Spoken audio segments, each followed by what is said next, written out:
Shalom, salam sejahtera kepada kita semua. Jumpa lagi dengan saya, Frater Vino Batvin MSC. Saudara-saudariku yang terkasih, kita masih dalam suasana minggu panggilan. Dan pada kesempatan ini kita diajak untuk bermenung tentang menjadi gembala yang baik, tetapi juga menjadi domba yang baik. Kita tahu bersama bahwa Yesus mengumpamakan atau menggambarkan dirinya sebagai seorang gembala yang baik dan bukan sembarang gembala. Sebab Yesus bersabda, "Akulah gembala yang baik yang mengenal domba-dombaku dan domba-dombaku mengenal aku." Memang benar apa yang dikatakan oleh Yesus. Sebab sebagai seorang gembala yang baik, ia harus mampu mengenal domba-dombanya. Sehingga kalau ada seorang gembala yang tidak mengenal domba-dombanya, maka dia bukan gembala yang baik. Bahkan orang itu bisa dicurigai sebagai pencuri yang masuk ke dalam kandang domba dengan tidak melalui pintu. Bahkan seorang gembala harus bisa mengenal satu persatu domba-dombanya, baik namanya, kelakuannya, sukanya apa, kebiasaannya apa, dan lain sebagainya. Maka bisa dikatakan bahwa ciri-ciri seorang gembala yang baik adalah mampu untuk memberikan jaminan keselamatan bagi domba-dombanya, setia terhadap domba-dombanya, menjamin kebutuhan domba-dombanya, memberi makan, menyembuhkan mereka yang sakit, tetapi juga melindungi mereka dari bahaya. Tetapi yang paling penting adalah memberikan nyawanya bagi domba-dombanya. Itulah ciri-ciri gembala yang baik yang semuanya ada pada diri Yesus. Dalam konteks hidup menggereja, kita tahu bersama bahwa Yesus adalah gembala sejati atau gembala agung, dan kita semua adalah domba-dombanya. Sebagai domba, kita sangat membutuhkan gembala yang baik, sebab kita adalah makhluk yang lemah di hadapan Tuhan, sehingga kita sangat membutuhkan penyertaan darinya. Yesus adalah gembala yang baik bagi kita. Karena cintanya yang besar kepada manusia, ia memberikan nyawanya untuk tebusan bagi dosa-dosa kita. Yesus sendiri bersabda, "Karena begitu besar kasih Allah akan dunia ini, sehingga ia telah mengaruniakan anaknya yang tunggal, supaya setiap orang yang percaya kepadanya tidak binasa, melainkan beroleh hidup yang kekal." Luar biasa kasih yang ditunjukkan oleh Yesus kepada kita. Nah, saudara-saudariku yang terkasih, dalam konteks minggu panggilan ini dan dalam terang sabda Tuhan, mari kita sedikit berefleksi, mari kita bermenung tentang bagaimana sepak terjang hidup kita selama ini. Apakah saya dan Anda sudah menjalankan peran kita dengan baik, sebagai seorang gembala yang baik, tetapi juga sebagai domba yang baik? Tentunya untuk mencapai kesempurnaan seperti Yesus itu memang sulit, tetapi setidaknya kita berproses untuk mencapai kesempurnaan itu. Kalau saya dan Anda adalah seorang religius, apakah saya sudah berproses untuk menjadi gembala yang baik? Ataukah saya sendiri belum mampu mencapai kriteria seorang gembala yang baik?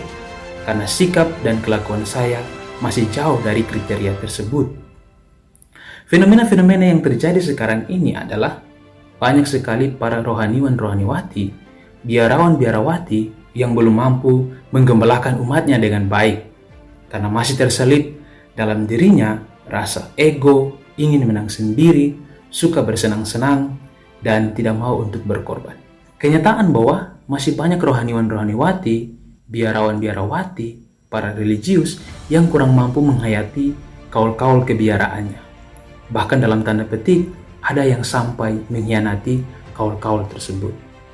Pertanyaannya, kalau gembala saja seperti itu, bagaimana nasib domba-dombanya? Sebaliknya, masih banyak umat yang sulit diatur, sekalipun gembalanya itu sudah sangat baik dalam memimpin umatnya.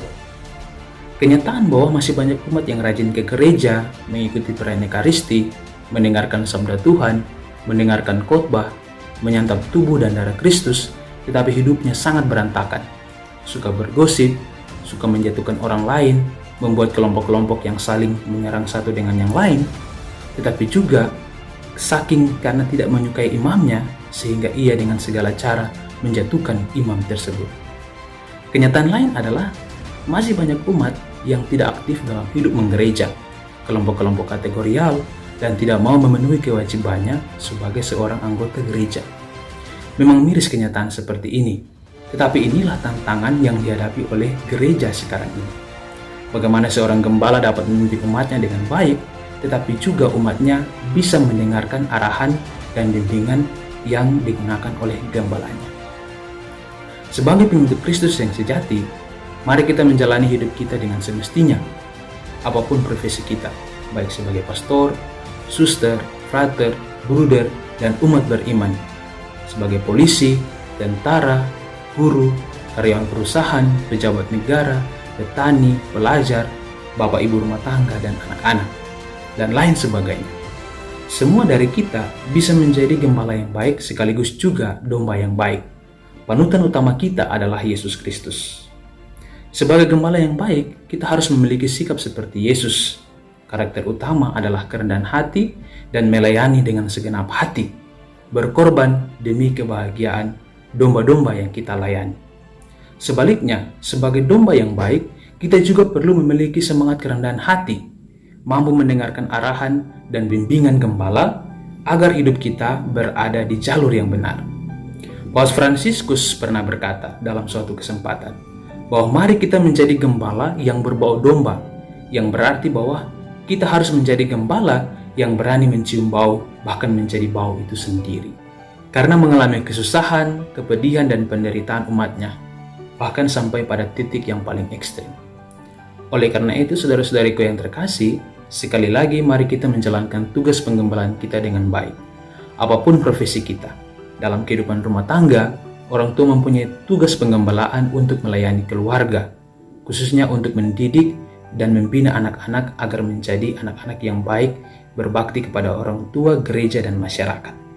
Sebagai seorang imam, suster, frater, dan bruder, tentunya kita dipanggil sebagai pelayan umat Allah dan berjuang untuk menghadirkan kebenaran bagi umat yang kita layani. Dan tentunya kita tetap menghayati kaul-kaul kebiaran kita, kaul kemiskinan, ketaatan, dan kemurnian.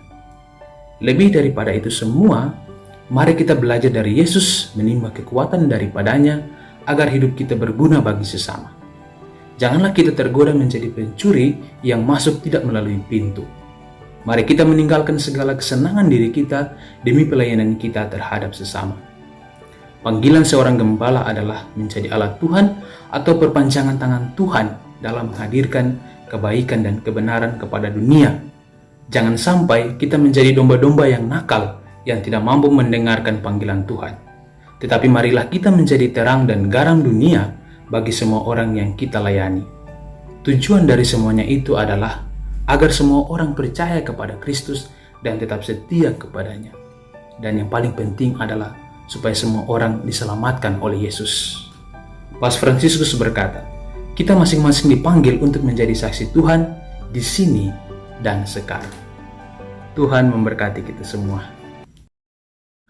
Aku dengar bisikan suaramu menggema lembut di dalam batinku. Kini engkau sahabatku, jikalau engkau menaati perintahku. Pergilah dan sebarkanlah kabar sukacitaku, sampai akhir zaman aku sertamu.